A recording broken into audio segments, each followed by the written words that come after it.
Please like the video and share it so that it reaches many more people and you get sawaba, or rewards from Allah.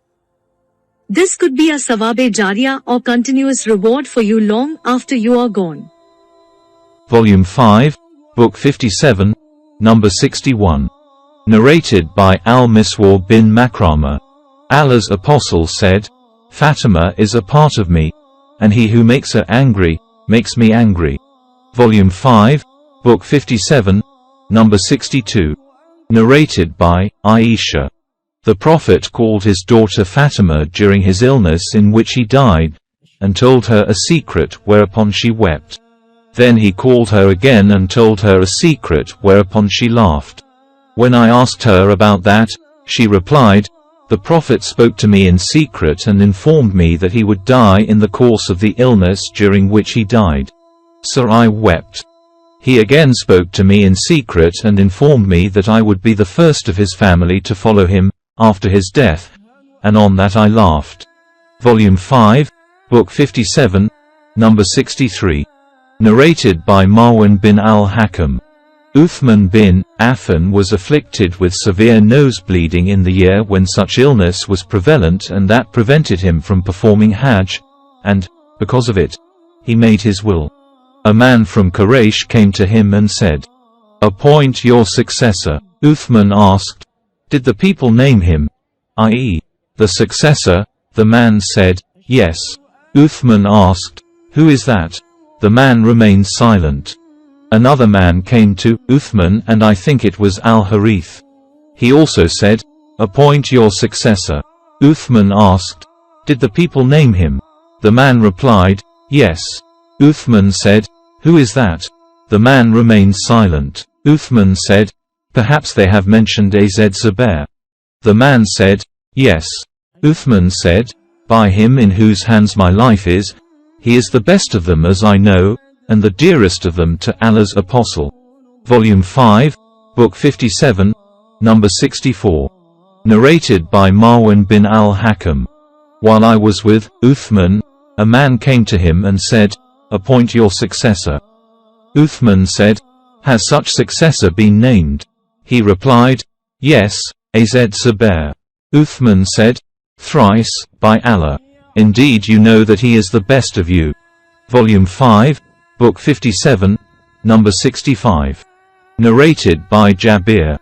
The Prophet said, Every prophet used to have a Hawari, i.e. disciple, and my Hawari is Az-Zubair bin al-Awwam. Volume 5, Book 57, Number 66. Narrated by Abdullah bin Az-Zubair. During the Battle of Al-Ahzab, I and Umar bin Abi Salama were kept behind with the women. Behold, I saw my father, Az-Zubair, riding his horse, going to and coming from Bani Qurayza twice or thrice. So when I came back I said, O my father, I saw you going to and coming from Bani Qurayza. He said, Did you really see me, O my son? I said, Yes. He said, Allah's Apostle said, Who will go to Bani Qurayza and bring me their news? So I went, and when I came back, Allah's Apostle mentioned for me both his parents, saying, Let my father and mother be sacrificed for you. Volume 5, Book 57, Number 67. Narrated by Urwa.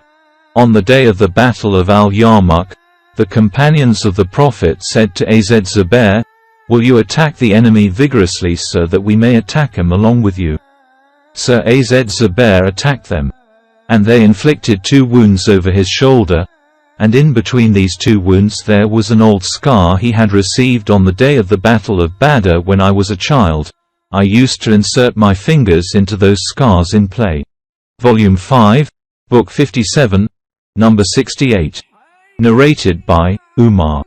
Before the Prophet died, he was pleased with him. Talha bin Ubaidullah.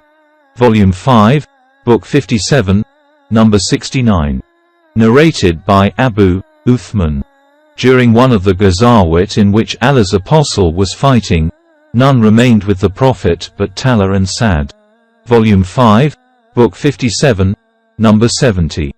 Narrated by K bin Abi Hazim. I saw Talha's paralyzed hand with which he had protected the Prophet from an arrow. Volume 5, Book 57, number 71. Narrated by Sa'd. On the day of the Battle of Uhud the Prophet mentioned for me both his parents, i.e. saying, "Let my parents be sacrificed for you." Volume 5, Book 57, number 72. Narrated by Sa'd. No doubt, for some time, I stood for 1/3 of the Muslims. Volume 5, Book 57, number 73. Narrated by Sa'd bin Abi Waqqas. No man embraced Islam before the day on which I embraced Islam, and no doubt, I remained for 7 days as 1/3 of the then extant Muslims. Volume 5, Book 57, number 74. Narrated by K. I heard Sa'd saying, I was the first amongst the Arabs who shot an arrow for Allah's cause.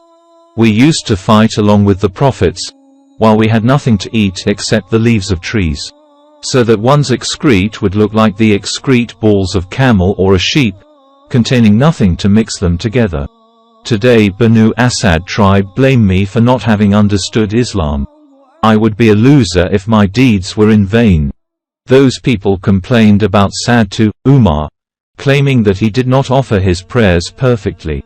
Volume 5, Book 57, number 75. Narrated by Unknown.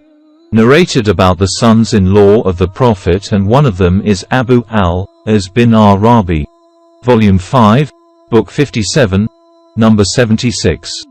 Narrated by al-Miswar bin Makrama. Ali demanded the hand of the daughter of Abu Jahl. Fatima heard of this and went to Allah's apostle saying, "Your people think that you do not become angry for the sake of your daughters, as Ali is now going to marry the daughter of Abu Jahl." On that Allah's apostle got up, and after his recitation of Tashahhud, I heard him saying, "Then after, I married one of my daughters to Abu al-As bin al-Rabi, the husband of Zainab, the daughter of the Prophet, before Islam. And he proved truthful in whatever he said to me. No doubt, Fatima is a part of me. I hate to see her being troubled. By Allah, the daughter of Allah's apostle and the daughter of Allah's enemy cannot be the wives of one man." So, Ali gave up that engagement. Al-Miswar further said, I heard the Prophet talking, and he mentioned a son-in-law of his belonging to the tribe of Bani Abd Shams.